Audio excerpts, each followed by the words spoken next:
Mount script ಅಂದ್ರೆ ನಿಮ್ಗೆ ready to shoot ಇದು ಕ್ಲೈಮ್ಯಾಕ್ಸ್ ಅಂತ ಹೇಳ್ದೆ. ಅವ್ರು ಸಖತ್ ಸೂಪರ್ ಚಂದ್ರು. ದೊಡ್ಡ ಮನೆಯಲ್ಲಿ ಆ ಕತೆ ಕೇಳೋದಕ್ಕೆ ಕೊಡೋ ಗೌರವ ತಿಂಗಳು ಹೆಚ್ಚು ಕಡಿಮೆ ಕತೆ ಹೇಳಿದ್ದೆ ಕತೆ ಕೇಳೋದು ಖುಷಿ, ಅವ್ರ ಮನೆ ಊಟನೂ ಖುಷಿ, ಆ ಮನೆನೇ ಖುಷಿ. ಒಂದ್ ಬಾಕ್ಸ್ ತಿದ್ರೆ ಒಬ್ಬಟ್ಟು, ಒಂದ್ ಬಾಕ್ಸ್ ತಿದ್ರೆ ಹೂರ್ಣ, ಒಂದ್ ಬಾಕ್ಸ್ ತಿದ್ರೆ ತುಪ್ಪ, ಒಂದ್ ಬಾಕ್ಸ್ ತಿದ್ರೆ ಇದು ಓಪನ್ ಮಾಡಿ ಬಾಕ್ಸ್ ಎಲ್ಲ ಓಪನ್ ಓ ಮೈ ಗಾಡ್ ಎರಿತಿದ್ವಿ ಊಟ ಇಬ್ರು ಹಾಕೊಂಡ್ ತಿಂದು ದವ ತಿಂದಾಗ್ಬಿಟ್ಟು. ಅಂದ್ರೆ ಈ ತರ ಸರ್ಪ್ರೈಸ್ ಊಟಗಳು.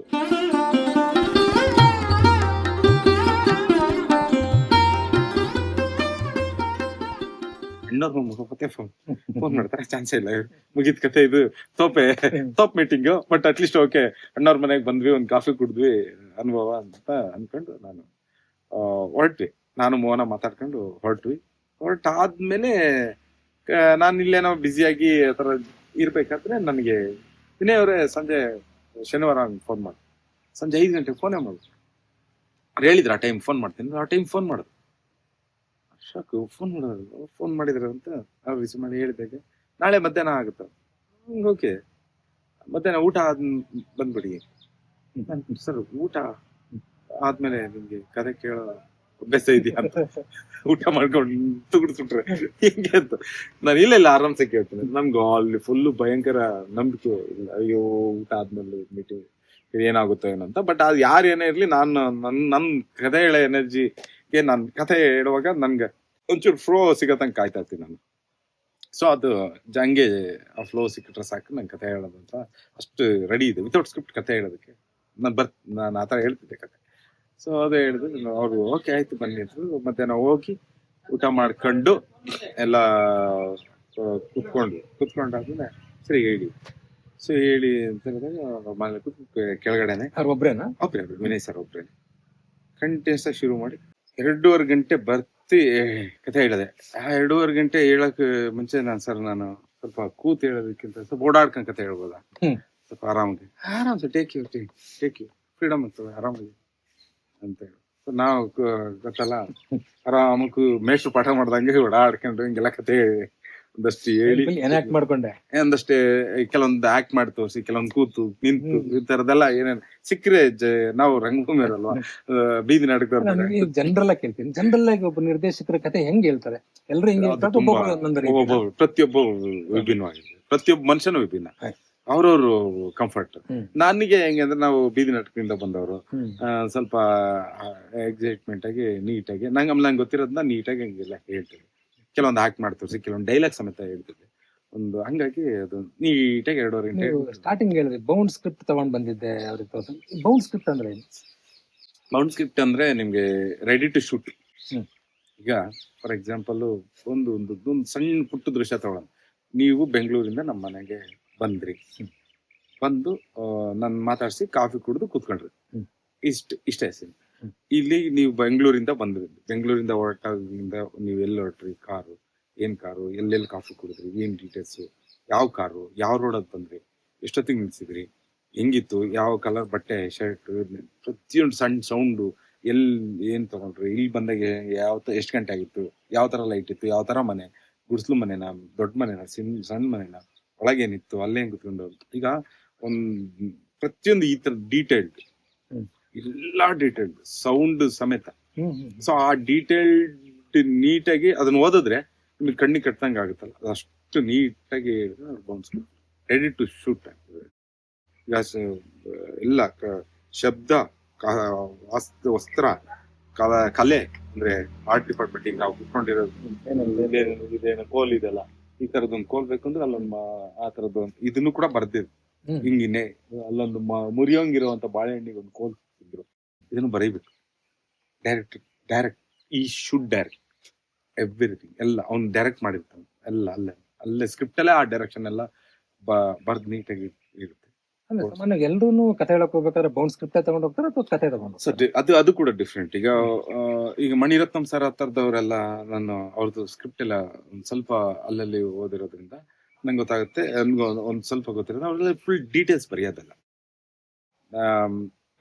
ರವಿ ಬೆಂಗಳೂರಿಂದ ಚಂದ್ರನ್ ಮನೆಗೆ ಬಂದ ಕಾಫಿ ಕುಡ್ದ, ದೆನ್ ಈ ಸ್ಟಾರ್ಟೆಡ್ ಸಮಥಿಂಗ್, ಇಷ್ಟ ಇರುತ್ತೆ. ಅವ್ರು ಅಷ್ಟೇ ಬರೆಯೋದು, ಡೀಟೇಲ್ಸ್ ಬರೆಯಲ್ಲ. ನನ್ಗೆ ಹಂಗಿಲ್ಲ.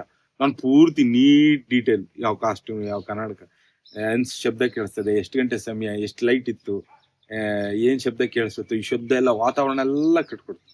ಆ ತರ ಬರ್ತದೆ. ಈ ತರ ಒಬ್ಬೊಬ್ರಿಗೆ ಒಂದೊಂದು ಬೌಂಡ್ ಸ್ಕ್ರಿಪ್ಟ್. ಇದು ready to shoot sir. Bound script 2.5 ಗಂಟೆ ಒಪ್ಸಿದ್ರಿ. 2.5 ಗಂಟೆ ಒಪ್ಸಿದೆ. 2.5 ಗಂಟೆ ಒಪ್ಸಿದಾದ್ಮೇಲೆ ಅವ್ರಿಗೆ ಇದು ಕ್ಲೈಮ್ಯಾಕ್ಸ್ ಅಂತ ಹೇಳ್ದೆ. ಅವ್ರಿಗೆ ಸಖತ್ ಸೂಪರ್ ಚಂದ್ರು, ಸೂಪರ್ ಸೂಪರ್ ಇವ್ರೆ ಚಂದ್ರು ಅವ್ರು. ಒಂದೇ ಒಂದು ನಿಮಿಷ ಅಂತ ಹೇಳ್ಬಿಟ್ಟು ವಾಶ್ರೂಮ್ ಬರ್ತಾರೆ ಅಂತ ನಾನು ಕಾಯ್ತಾ ಇದ್ದೆ. ಎಷ್ಟೊಂದು ಸ್ವಲ್ಪ ಹೊತ್ತಿಗೆ ಡೋರ್ ಓಪನ್ ಆಯ್ತು. ಓಪನ್ ಆದ್ರೆ ರಾಘಣ್ಣಪ್ಪಾಜಿ, ಅಮ್ಮ ಮಂಗಳಮ್ಮ ಇಬ್ರು ಬಂದ್ರು. ರಾಘಣ್ಣಪ್ಪಾಜಿ ದೇವನೂರು ಚಂದ್ರು ಅಂತ ಸೂಪರ್ ಆಗಿ ಸ್ಕ್ರಿಪ್ಟ್ ಹೇಳಿದ್ರು ಅಂತ ಎಕ್ಸಾಕ್ಟ್ ಆಗಿ ಎಕ್ಸ್ಪ್ಲೇನ್ ಮಾಡಿದ್ರು. ಆಮೇಲೆ ರಾಘಣ್ಣಪ್ಪಾಜಿ ಎಲ್ಲ ಕೂರಿಸಿ ಮಾತಾಡಿ ನಾನು ಮಾಡಿರೋ ಕೆಲಸ ಎಲ್ಲ ಒಂದಷ್ಟು ನೋಡು ಖುಷಿಪಟ್ಟು. ಇಲ್ಲಿಂದ ಶುರು. ಇಲ್ಲಿಂದ ಶುರು ಕತೆ ಹೇಳೋ ಮ್ಯಾರಥಾನ್. ದೊಡ್ಡ ಮನೆಯವರು ಕತೆನ ಕೇಳೋದಿದೆಯಲ್ಲ, ನಮ್ಗೆ ಬಹಳ ಖುಷಿ ಏನಂದ್ರೆ ಅಷ್ಟು ಮೀಟಿಂಗ್ಗಳಲ್ಲಿ ನೋಟ್ ದಿಸ್ ಪಾಯಿಂಟ್ ಸರ್, ಇಷ್ಟೊಂದು ಮೀಟಿಂಗ್ಗಳಾಗಿದ್ವಲ್ಲ, ಆ ಅಷ್ಟು ಮೀಟಿಂಗ್ಗಳಲ್ಲಿ ಕತೆ ಹೇಳೋನಿಗೆ ಒಂದು ವಾತಾವರಣ ಸೃಷ್ಟಿ ಮಾಡ್ಕೊಡ್ಬೇಕು. ಒಂದು ಸೈಲೆನ್ಸ್, ಅವನಿಗೊಂದು ಕಂಫರ್ಟಬಲ್, ಆರಾಮಾಗಿ ಹೇಳು. ಕೆಲವ್ರು ಹೋದ ತಕ್ಷಣ 15 ನಿಮಿಷ ಹೇಳಕ್ಕಾಗತ್ತ ಕತೆ, 20 ನಿಮಿಷ ಹೇಳಕ್ಕಾಗತ್ತ, ಅದು ತಪ್ಪು ಸರಿ ಅದೇ ಹೇಳ್ತೇನೆ. ಅದೊಂದು ಕಂಫರ್ಟಬಲ್ ಕೊಟ್ಟಾಗ ಅವನೊಂದು ಒಟ್ಟು ಅವನ ತಲೆಯಲ್ಲಿರೋದು ಅಷ್ಟು ಹೇಳ್ತಾನೆ. ಅವಾಗ ಹೇಳ್ದಾಗ ಇದೇನ್ ಬಜೆಟ್ ಆಗ್ಬೋದು, ಇದು ನನ್ನ ಕೈಲಿ ಮಾಡ್ಬೋದಾ ಮಾಡಬಾರ್ದಾ, ಅವ್ರ ಟೈಮು ವೇಸ್ಟ್ ಆಗಲ್ಲ, ಇವ್ರ ಟೈಮು ವೇಸ್ಟ್ ಆಗಲ್ಲ. ನೀವು ದಿನಗಟ್ಲೆ ಇನ್ನೊಂದ್ ದಿವಸ ಕೇಳೋಣ ಅಂತ ಹೇಳಿ 15 ನಿಮಿಷ ಕೇಳಿ ಅವ್ರ ಸಮಯ ವೇಸ್ಟ್ ಮಾಡೋ ಬದಲು ಆ 2.5 ಗಂಟೆ ಸಫಿಶಿಯಂಟ್ ಆಗಿ ಕೊಟ್ಬಿಟ್ರೆ ಅಲ್ಲೇ ಕ್ಲಿಯರ್ ಆಗುತ್ತಲ್ಲ. ಸೊ ಅದು ದೊಡ್ಡ ಮನೆಯಲ್ಲಿ ಆ ಕತೆ ಕೇಳೋದಕ್ಕೆ ಕೊಡೋ ಗೌರವ. ಅವ್ರು ನೋಡಿ ಅವತ್ತು ಫಸ್ಟ್ ದಿವಸನೇ ನಾನು ಸರ್ ಇಲ್ಲಿ ಬೇಡ, ಸೈಲೆನ್ಸ್ ಇರೋ ಜಾಗಕ್ಕೆ ಹೋಗ್ಬೋದಾ ಅಂತಂದಾಗ ಪರವಾಗಿಲ್ಲ ನೀವು ಮೇಲ್ಗಡೆ ಹೋಗೋಣ ಬನ್ನಿ ಅಂತ ಕರ್ಕೊಂಡು ಹೋಗಿ ಅಲ್ಲಿ ಹೇಳಿ. ಸೊ ಅದೇ ತರ ಇಲ್ಲಿ ಅವರು ಕತೆ ರಾಘಣ್ಣಪ್ಪಾಜಿ ಅಪ್ಪಾಜಿ ಒಂದ್ಸತಿ ಹೇಳ್ಬಿಡಿ, ಖಂಡಿತ ನನ್ ಖುಷಿ ಕತೆ ಹೇಳೋದು. ಕತೆ ಕೇಳೋದ್ ರೆಡಿ ಇದ್ರೆ ಕತೆ ಹೇಳಕ್ ನಾನು ರೆಡಿ, ಕೇಳೋದ್ ಕರೆಕ್ಟ್. ಅವತ್ತೇ 2ನೇ ರೌಂಡ್ ಕತೆ. ನೋ ಇನ್ನೊಂದ್ ದಿವಸ ಈಗ ಹೆಂಗಿದ್ರು ಭಾನುವಾರ ಹೇಳಿದ್ನಿ, ಇನ್ನೊಂದೇ 2 ದಿವಸ 3 ದಿವಸ ಬಿಟ್ಟಾದ್ಮೇಲೆ ಗುರುವಾರ ಸಮಥಿಂಗ್ ಆ ತರದೇನೋ ಬಂದ್ ಹೇಳಿ ರಾಘಣ್ಣಪ್ಪಾಜಿನ ಕತೆ ಕೇಳಿದ್ವಿ. ಅವ್ರಿಗೂ ತುಂಬಾ ಇಷ್ಟ ಆಯ್ತು. ನೆಕ್ಸ್ಟ್ ರಾಘಣ್ಣಪ್ಪಾಜಿ 2 ದಿವಸ ಕೇಳಿದ್ರು, ಒಂದ್ ದಿವಸ ಅರ್ಧ ಆತರ. ಸೊ ಅದಾದ್ಮೇಲೆ ಎಲ್ಲ ಗುರು ಸರ್, ಯುವರಾಜ್ ಕುಮಾರ್ ಸರ್, ಅವ್ರ ಫ್ರೆಂಡ್ಸ್ ಎಲ್ಲ 1 ತಿಂಗಳು ಹೆಚ್ಚು ಕಡಿಮೆ ಕತೆ ಹೇಳಿದ್ದೆ. ನನಗೂ ಖುಷಿ. ದೊಡ್ಡ ಮನೆ ಕತೆ ಕೇಳೋದು ಖುಷಿ, ಅವ್ರ ಮನೆ ಊಟನೂ ಖುಷಿ, ಆ ಮನೆನೇ ಖುಷಿ. ಅವ್ರ ಮನೆ ಊಟದ ಬಗ್ಗೆ ಹೋಗಿರೋ ಎಲ್ಲಾರು ಹೇಳ್ತಾರೆ. ಸೊ ಅದು ನಿಮಗೆ ಏನ್ ಅನುಭವ ಆಗಿದೆ? ನಿಜ ಇಲ್ಲ ಸರ್, ಅದು ಎಕ್ಸಾಗ್ರೇಷನ್ ಅಲ್ಲ, ಅದು ಸತ್ಯ. ಅದು ಅತಿಶಯೋಕ್ತಿನೇ ಎಲ್ಲ. ಯಾಕಂದ್ರೆ ಈ ಪ್ರಾರಂಭದಲ್ಲಿ ಹೋದಾಗ ಇವ್ರೊಂಚೂರು ಏನೋ ಯಾಕೆ ಹಿಂಗ್ ನಾಟಕೀಯತೆ ಅನ್ನತ ಅನ್ಸುತ್ತೆ. ಇಲ್ಲ, ಅವ್ರು ಇರೋದೇ ಹೇಗೆ, ಅವರೆಲ್ಲ ಪ್ರತಿಯೊಬ್ಬರನ್ನು ಹಂಗೆ ನೋಡ್ತಾರೆ ಪ್ರೀತಿಯಿಂದ, ತುಂಬಾ ಪ್ರೀತಿಯಿಂದ. ಅಂದ್ರೆ ಮನೆಗೆ ಹೋಗಿ ಕುತ್ಕೊಂಡ ತಕ್ಷಣ ನಿಮ್ಗೊಂದು ಕಾಫಿ, ಇನ್ನೊಂದ್ ಸ್ವಲ್ಪ ಹೊತ್ತಾರ ಇನ್ನೇನು ತಿನ್ನಕ್ಕೆ, ಅಂದ್ರೆ ನಿಮ್ಗೆ ಅತಿ ಸತ್ಕಾರ ನಡೀತಾನೆ ಇರುತ್ತೆ ದೊಡ್ಡ ಮನೆ. ಆಮೇಲೆ ಅವ್ರ ಮನೆ ಊಟ, ಇವ್ರ ಮೇಲೂ ಇವ್ರ ಕೀಳು ಆ ತರದ್ದೆಲ್ಲ. ಅವ್ರ ಏನ್ ಊಟ ಮಾಡ್ತಾರ ಅದೇ, ಅವ್ರ ಎಲ್ಲಿ ಊಟ ಮಾಡ್ತಾರ ಅದೇ ಜಾಗದಲ್ಲಿ ಅದೇ ತರದ ಊಟ, ಮೇಲು ಕೀಳು ಆ ತರದ್ದೇನಿಲ್ಲ. ಆಮೇಲೆ ಆ ಇಡೀ ಮನೆ ಎಲ್ಲಿ ಬೇಕಾದ್ರೆ ಓಡಾಡ್ಬೋದು, ಎಲ್ಲ ಸ್ವತಂತ್ರ. ಅಷ್ಟು ಅವರು ಇದೊಂದು ಪ್ರೈವೇಸಿ ಅನ್ನೋದೇ ಇಲ್ದಂಗೆ. ಅಂದ್ರೆ ಅಷ್ಟು ಅವ್ರಿಗೆ ಟೆಕ್ನಿಷಿಯನ್ಸ್ಗಳನ್ನ ಅಷ್ಟು ಲವ್ ಮಾಡ್ತಾರೆ, ಎಸ್ಪೆಷಲಿ ಟೆಕ್ನಿಷಿಯನ್ಸ್ಗಳನ್ನ ತುಂಬಾ ಲವ್ ಮಾಡ್ತಾರೆ. ಅಂಡ್ ಊಟದ ಬಗ್ಗೆ ಹೇಳಿದ್ರಲ್ಲ, ಈ ಊಟ ಮತ್ತೆ ಎಲ್ಲಾ ಸ್ವಾತಂತ್ರ್ಯ ಅವರು ಕೊಡೋ ಗೌರವ ಎಲ್ಲ ಹೇಳಿದ್ರು. ಊಟ ಎಸ್ಪೆಷಲಿ ನಂಗೆ ಮಾಮೂಲಿ ಅವ್ರ ಮನೆ ಊಟ ಅದ್ಭುತವಾಗಿದ್ದೇ ಇರುತ್ತೆ, ತುಂಬಾ ಚೆನ್ನಾಗಿ ಅವರು ಬಡಿಸ್ತಾರೆ, ಮತ್ತೆ ಅದನ್ನ ತುಂಬಾ ಚೆನ್ನಾಗಿ ನೋಡ್ಕೊತಾರೆ. ನನಗೆ ಅದಕ್ಕಿಂತ ಅವ್ರ ಮನೇಲಿ ನಾವು ವಿನಯ್ ಸರ್ ನಾನು ಒಂದ್ ದಿವಸ ಯಾವತ್ತೋ ಎಲ್ಲ ಹೋಗಿದ್ದೆ ಯಾವ್ದೋ ಮೀಟಿಂಗ್ಗೆ, ಮಧ್ಯಾಹ್ನ 3-3:30-4 ಗಂಟೆ ಆಗ್ಬಿಟ್ಟು ಊಟ ಮಾಡಿರ್ಲಿದ್ರು. ಹೊಟ್ಟೆ ಸಖತ್ತಾಗಿ, ಅಷ್ಟೊಂದು ಸ್ವಲ್ಪ ಕ್ಲೋಸ್ ಆಗಿದ್ರು, ಹೊಟ್ಟೆ ಸಖತ್ತಾಗಿ ನಡ್ರಿ ಊಟ ಮನೆಗೆ ಹೋಗ್ಬೇಡ ಅಂತ. ಸರ್ ಮನೆಗೆ ಹೋಗ್ತೀನಿ, ಇಲ್ಲ ಬನ್ನಿ ಸರಿ ಆಯ್ತು ಅಂತ. ಅವ್ರ ಮನೆಗೆ ಯಾವಾಗ ಹೋದ್ರೂ ಊಟ ಇದ್ದಿರುತ್ತೆ, ಯಾವಾಗ ಅದೇನೋ ಗೊತ್ತಿಲ್ಲ, ಅದು ಹೆಂಗ ಗೊತ್ತಿಲ್ಲ, ಅವ್ರ ಮನೇಲಿ ಇರುತ್ತೆ, ರೆಡಿ ಇರುತ್ತೆ. ಓಕೆ. ಸೊ ಹೋದ ತಕ್ಷಣ ಅವರು ವಿನಯ್ ಸರ್ ಮನೆಯೊಳಗೆ ಹೋದ ತಕ್ಷಣ ನಾವು ಟೇಬಲ್ ಮೇಲೆ ಒಂದು ಕ್ಯಾರಿಯರ್ ನೋಡಿದ್ವಿ. ಏನಿದೆ ಕ್ಯಾರಿಯರ್ ಅಂತ ಓಪನ್ ಮಾಡುದು, ಸರ್ಪ್ರೈಸ್ ಕ್ಯಾರಿಯರ್, ಯಾರೋ ಅಭಿಮಾನಿಗಳು ತಂದೋಗಿರೋ ಕ್ಯಾರಿಯರ್ಗಳು ಆತರ ಬರ್ತಾ ಇರ್ತಾವಲ್ಲ ಅವ್ರ ಮನೆಗೆ. ಸರ್ ಆ ಕ್ಯಾರಿಯರ್ ಓಪನ್ ಮಾಡಿದ್ರೆ ಅದ್ಭುತವಾದ ಒಬ್ಬಟ್ಟು ಊಟ ಸರ್. ಒಂದ್ ಬಾಕ್ಸ್ ತಿಂದ್ರೆ ಒಬ್ಬಟ್ಟು, ಒಂದ್ ಬಾಕ್ಸ್ ತಿಂದ್ರೆ ಹೂರ್ಣ, ಒಂದ್ ಬಾಕ್ಸ್ ತಿಂದ್ರೆ ತುಪ್ಪ, ಒಂದ್ ಬಾಕ್ಸ್ ತಿಂದ್ರೆ ಇದು ಓಪನ್ ಮಾಡಿ ಬಾಕ್ಸ್ ಎಲ್ಲ ಓಪನ್, ಓ ಮೈ ಗಾಡ್ ಎರಿತಿದ್ವಿ ಊಟ. ಇಬ್ರು ಹಾಕೊಂಡು ತಿಂದು ದಬ ಆಗ್ಬಿಟ್ಟು. ಅಂದ್ರೆ ಈ ತರ ಸರ್ಪ್ರೈಸ್ ಊಟಗಳು ಚೆನ್ನಾಗಿರ್ತಾವಲ್ಲ, ಆತರ ಊಟಗಳು ನಂಗೆ ಅವ್ರ ಮನೇಲಿ ಇಷ್ಟ ನನಗೆ. ಮತ್ತೆ ಯಾವಾಗ್ಲೂನು ಆ ಮನೆಗೆ ಹೋದ್ರೆ ಅಮ್ಮ ಅಂತೂ ಮಂಗಳಮ್ಮ, ಅವ್ರ ಮನೇಲಿ ಪ್ರತಿಯೊಬ್ಬರು ಕೂಡ ಊಟ ಫಸ್ಟ್. ಮಂಗಳಮ್ಮ ಅಂತೂ ನಾವು ಹೋದ್ರೆ, ನಾವು ಮದ್ವೆ ಆಗಿರೋ ಟೈಮಲ್ಲಿ ಸಿನಿಮಾ ಬೇರೆ ನಿಂತೋಗಿರೋ ಟೈಮಲ್ಲಿ ವೈಫ್ ಬೇರೆ ಇಲ್ಲಿ ಊರಲ್ಲಿ ಇದೆ ಅಂತ ಗೊತ್ತಾಗ, ಚಂದ್ರ ಊಟ ಆಯ್ತಾ, ಏನು ಊಟ ಮಾಡ್ತೀಯಾ, ಏನ್ ತಿನ್ನಕ್ಕೆ, ಫಸ್ಟ್ ಊಟ ತಿಂದಿ ಇನ್ನಿನ್ ಸಂತೃಪ್ತಿ ಆಗ್ಬೇಕು. ಫಸ್ಟ್ ಊಟದ್ದು ಹಸಿವಿಂದ ಯಾರು ಹಸಿವಾಗಿ ಇರಕ್ ಬಿಡಲ್ಲ. ನಿಮ್ಮ ಮನೆಯಿಂದ ಹಿಂಗ್ ಹೋಗಿ ವಾಪಸ್ ಬರೋದು ಹೊಟ್ಟೆ ತುಂಬ್ಕೊಂಡು ಹಾಕು ಗುರುವನಂತ ಆಗಿರುತ್ತೆ. ಸೊ ನಿಮ್ದು ಆಲ್ಮೋಸ್ಟ್ ಒಂದ್ ತಿಂಗಳು ನಡೆಯುತ್ತಾ ಸ್ಕ್ರಿಪ್ಟ್ ರೈಡಿಂಗ್ ಅವ್ರಿಗೆ ಹೇಳೋದಿಲ್ಲ? ಅದಾಯ್ತು, ಒಂದ್ ತಿಂಗಳು, ಮತ್ತೆ ಒಂದ್ ತಿಂಗಳು ಮೇಲೆ ನಡೆದಿದೆ. ಅಂದ್ರೆ ಒಪ್ಪಿಗೆ ಕೊಟ್ರ ಮಾಡೋಣ ಅಂತ, ಅಥವಾ ಹೇಳಿದ್ರು ಪಾಪ ಅವರು ಒಪ್ಪಿಗೆ ಕೊಟ್ರು, ಬಟ್ ಪ್ರೊಡ್ಯೂಸರ್ಸ್ ಸಿಗ್ಬೇಕಲ್ಲ ಸರ್ ಸಡನ್ ಆಗಿ. ಕೆಲವೊಂದ್ಸತಿ ಸಿನಿಮಾ ಅಂದ್ರೆ ಯಾರೋ ಒಬ್ಬನಿಂದ ಆಗೋದಲ್ಲ, ಒಬ್ಬ ನಿರ್ದೇಶಕನಿಂದ ಆಗೋದಲ್ಲ, ಅದು ಕೂಡಿ ಅದೆಲ್ಲದಕ್ಕೂ ಅದಕ್ಕೆ ಸ್ಕ್ರಿಪ್ಟಿಗೆ ಅದ್ರ ಹಣ ಹಾಕೋರ್ಗು ಒಪ್ಪಿಗೆ ಆಗ್ಬೇಕು, ನಟಸರಿಗೂ ಒಪ್ಪಿಗೆ ಆಗ್ಬೇಕು, ನಿರ್ದೇಶ ಮಾಡೋನಿಗೂ ಒಪ್ಪಿಗೆ ಆಗ್ಬೇಕು, ಎಲ್ಲರೂ ಒಂದೇ ಯೋಚನೆ ಮಾಡ್ಬೇಕು. ಅದೇನೋ ಆಗುತ್ತೆ, ಅದಾಗ್ಬೇಕು, ಆ ಸಮ್ಮಿಲನ ಆಗ್ಬೇಕು. ಅದಾದ್ರೆ ಮಾತ್ರ ನಿಮ್ಗೆ ಸಿನಿಮಾ ಇದಾಗೋದು. ಸೊ ಅಲ್ಲಿ ಪ್ರೊಡ್ಯೂಸರ್ಸ್ ಇರ್ಲಿಲ್ಲ ಅವಾಗ. ಅದು ಅಲ್ದಲೆ ಇನ್ನೊಂದು ದೊಡ್ಡ ಪ್ರಾಬ್ಲಮ್ ಏನಂದ್ರೆ, ರಾಮಾಯಣ ಅವಾಗೆಲ್ಲ ಮುಂಗಾರು ಮಳೆ ದುನಿಯಾ ಆ ಶೈಲಿ ಸಿನಿಮಾಗಳು ಹೋಗ್ತಿದ್ದು. ನಾನ್ ತದ್ವಿರುದ್ಧ ತಗೊಂಡೋಗಿ ಹಳ್ಳಿ ಸಿನಿಮಾ ಮಾಡಿದ್ರೆ ಅವಾಗ ಅದು ಟ್ರೆಂಡ್ ವಿರುದ್ಧವಾಯ್ತು. ಅವಾಗ ನಂಬಿಕೆಗಳು ಬೇರೆ ಇತ್ತು ಪ್ರೊಡ್ಯೂಸರ್ಗಳು, ಹಂಗಾಗಿ ಒಂದ್ ಸ್ವಲ್ಪ ಲೇಟ್ ಆಗ್ತಾ ಇತ್ತು. ಸೊ ಪ್ರೊಡ್ಯೂಸರ್ಗಳು ಸಿಗ್ತಾ ಇರಲಿಲ್ಲ. ಹೆಚ್ಚು ಕಡಿಮೆ ಒಂದು ವರ್ಷ ಅಲ್ಲ, ಅಲ್ಲಿಂದ ಪೂರ್ತಿ ವಿನಯ್ ಸರಿಗೆ ಫಿಕ್ಸ್ ಅದು.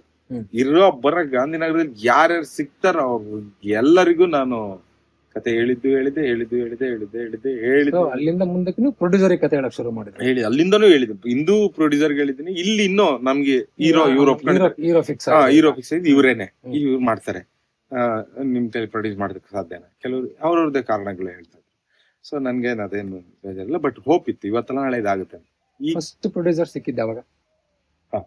ಫಸ್ಟ್ ಪ್ರೊಡ್ಯೂಸರ್ ಸಿಕ್ಕಿದ್ದು ವಿನಯ್ ಸರೇ ಕೂರ್ಸಿ, ರಗಣಪ್ಪಾಜಿ ಅವರೇ. ನಾನು ಆಲ್ರೆಡಿ ಈ ಗ್ಯಾಪಲ್ಲಿ ನಾನು ಸ್ಕ್ರಿಪ್ಟ್ ವರ್ಕ್ ಗ್ಯಾಪಲ್ಲಿ ನಾನು ಮದುವೆ ಆಗೋದಕ್ಕೆ ಪ್ಲಾನ್ ಮಾಡಿ. ಸೊ ಆ ಟೈಮಲ್ಲಿ ನಾನು ನಮ್ ಹುಡುಗಿ ನೋಡಕ್ಕೆ ಅಂತ ಊರಿಗೆ ಬರ್ತದೆ. ಒಂದ್ ದಿವಸ ಇದ್ದಕ್ಕಿದ್ದಂಗೆ ಅವರಿಂದ ಬೆಳಿಗ್ಗೆ ಫೋನ್ ಬರುತ್ತೆ, ರಗಣಪ್ಪಾಜಿ ಸೋಮವಾರ ಎಲ್ಲಿ, ನಮಸ್ಕಾರ, ಇಲ್ಲಿ ಎಲ್ಲಿದ್ದೀರ ಅಂದ್ರೆ, ಹೇಗಿದ್ದೀರ ಅಪ್ಪಾಜಿ, ಮರ್ತೇ ಬಿಟ್ಟಲ್ಲ, ಹೇಗಿದ್ದೀರ ರಾಘಣ್ಣ ಅಪ್ಪಾಜಿ ಅಂತ ಮಾತಾಡೋದು. ಎಲ್ಲರೂ ಅಪ್ಪಾಜಿ ಅಂತ, ಅವ್ರೆಲ್ಲರೂ ಅಪ್ಪಾಜಿ ಅಂತಾನೆ ಮಾತಾಡ್ತಾರೆ, ಅವರು. ಸೊ ಎಲ್ಲಿ ಹೇಗಿದ್ದೀರ ಅಪ್ಪ, ಚೆನ್ನಾಗಿದ್ದೀನಿ, ಮರ್ತೇ ಬಿಟ್ಟಿರ ಅಪ್ಪಾಜಿ ಅಂತ. ಇಲ್ಲಿ ನಾನ್ ಹೆಂಗ್ ಮರ್ಲಿ ಅಪ್ಪಾಜಿ, ನಾನು ಈ ತರ ಪ್ರೊಡ್ಯೂಸರ್ ಹುಡುಕ್ತಾ ಇದ್ದೀನಿ, ಆ ಮೀಟಿಂಗ್ ಆಗಿದೆ, ಈ ಮೀಟಿಂಗ್ ಆಗಿದೆ, ಎಲ್ಲ ಅಪ್ಡೇಟ್ ಕೊಟ್ಟೆ ನಾನು. ಸರಿ ಅಪ್ಪಾಜಿ, ಸೋಮವಾರ ಬನ್ನಿ, ಮನೆಗೆ ಊಟಕ್ಕೆ ಬನ್ನಿ. ಬರ್ತೀನಪ್ಪ, ಖಂಡಿತ ಬನ್ನಿ.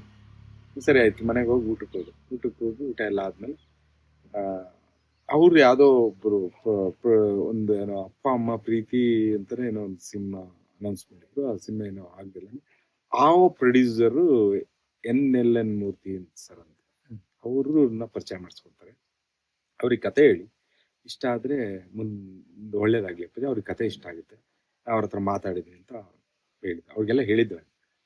ಸೊ ಹೇಳಿ ಆದ್ಮೇಲೆ ನಾನು ಅವ್ರನ್ನ ಭೇಟಿ ಮಾಡಿ, ಅಲ್ಲಿಂದ ಅವ್ರು ಒಂದು 3-4 ಸರಿ ಕತೆ ಎಲ್ಲ ಕೇಳಿ, NLN ಮೂರ್ತಿ ಸರ್ ಅವ್ರಿಗೆ ಇಷ್ಟ ಆಗಿ, ಅವ್ರಿಗೆ ಬಡ್ಜೆಟ್ ಎಲ್ಲ ಓಕೆ ಆಗಿ, ಎಷ್ಟೇ ಶೂಟ್ ಮಾಡೋಕು, ಏನೇನು ಎಲ್ಲ ಯಾವ ತರ ಬೇಕು, ಏನ್ ಟೆಕ್ನಿಷಿಯನ್ ಎಲ್ಲ ಓಕೆ ಆಗಿ, ಹೌದು ಪಾಪ ಅವಾಗೇನೋ ಅಸೆಟ್ ಎಲ್ಲ ಇತ್ತು, ಬಟ್ ಲಿಕ್ವಿಡ್ ಮನಿ ಇರ್ಲಿಲ್ಲ ಅವರು. ಅದಕ್ಕೇನೇನು ಒದಾಡ್ಕೊಂಡು ಅಲ್ಲೇ ಒಂದು 6-7 ತಿಂಗಳು ಟೈಮ್, 1 ವರ್ಷ ಹೆಚ್ಚು ಕಡಿಮೆ, ಒಂದು 6-7 ತಿಂಗಳ ಮೇಲೆ ಹೋಗಿತ್ತು.